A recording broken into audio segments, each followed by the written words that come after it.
Star Wars The Rise of Skywalker is set to introduce many different revelations that will lead to saga-wide implications in this story by writer and director J.J. Abrams and Chris Terrio.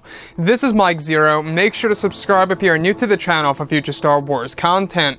Now, what's really exciting about Episode 9 is that we do know that this film is really going to offer a lot of answers to the burning questions from The Force Awakens, as well as creating new questions at the very beginning of this film that will ultimately be answered at the very end of Episode 9.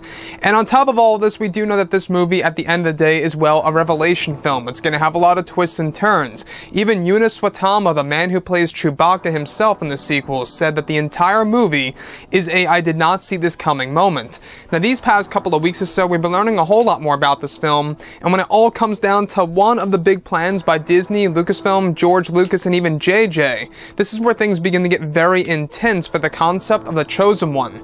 Now, specifically, it's described that during the reshoots of 2018 for the months of November and December, just late last year, is when George Lucas was significantly involved with the rewrites that were meant for the reshoots throughout 2019 with J.J. Abrams. It's explained that one of the big changes that George Lucas brought to the table involved the restructuring of the concept of the Chosen One in Episode 9.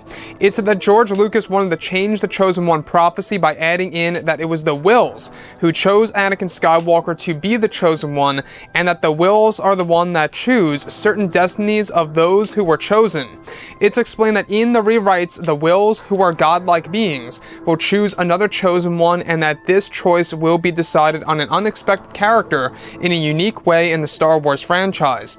It's that a new Chosen One prophecy will be created as the final one by the Wills to better end the Skywalker saga of what George Lucas originally wanted to do for the sequels. So let's go over a couple of parts about this and why I really do believe that this is going to be a very strong point for Episode 9. Now, I won't actually lie here. I will say that a lot of fans are going to be, having a lot of mixed reactions on that. I'll admit that. That's for certain. We're going to have a lot of moments where fans are going to have different opinions on the Wills having a major influence on the new Chosen One prophecy and who's going to be chosen in The Rise of Skywalker, and how this is going to serve as the last Chosen One, since they are ending the Skywalker saga indefinitely. So, with that being said, I really want to go over how the Wills were the ones responsible for actually creating Anakin Skywalker as the Chosen One. So they are the ones that essentially made Anakin the Chosen One himself. Now, does that necessarily mean that the Wills created Anakin? Not necessarily, but they are the ones who allowed the Chosen One prophecy to be geared toward Anakin Skywalker. Now, on top of all of this, we do know that Episode 9 is really going to add a different medium of Star Wars that fans have never seen before on the big screen. We are talking about the spiritual realm, Sith wraiths, which are basically Sith spirits, time travel, flash fights. I mean, it's really going wild and crazy here by J.J. Abrams, and that's exactly what he likes to do of whatever projects that he's attached to, be it Lost, Westworld, Fringe, whatever it may be, and now Star Wars. Now we can see prime examples of what he's really trying to do in Episode 9 to really make it very unique and original, and to really set it apart from both The Last Jedi and The Force Awakens. Now, the other piece that I do want to go over is the Chosen One. Now, in my opinion, I believe that there should only be one Chosen One. There should just be one and one only, that of course being Anakin Skywalker. However, it seems as though that they want to bring things in a different direction, since they are ending the Skywalker saga indefinitely, like I said.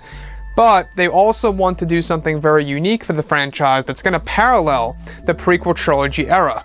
So this movie is going to heavily resemble the prequel trilogy to a certain extent in certain acts of this movie, in order to really cater not just to the prequel fans and the original fans, but also new and casual fans around the world that are going ahead and seeing this movie. So the other piece that I also want to discuss is, of course, who is the Chosen One? Now, it's described that it's an unexpected character. Does that necessarily mean that it's not Kylo Ren or Rey, or could it very well be a villain for all we know? Could it be a brand new character that's just going to make a surprise appearance at the very end of Episode 9? That's a possibility.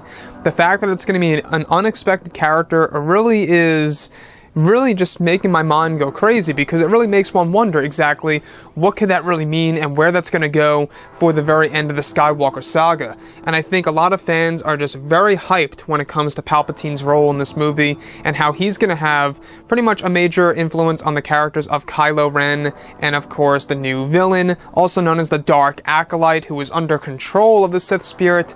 So much is going on with this movie that I think that it really is going to be treated as a world event. I mean, it's going to be a historical movie. This is the end of the Skywalker saga, 30 plus years in the making.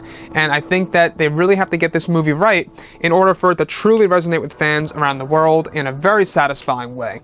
Anyways, guys, drop a comment below. Let me know what you think about all of this in the comments. And if you guys did enjoy the content for today, do make sure to drop a thumbs up on this video to support the channel. I thank you all so very much for the kind support, and I'll catch you guys next time.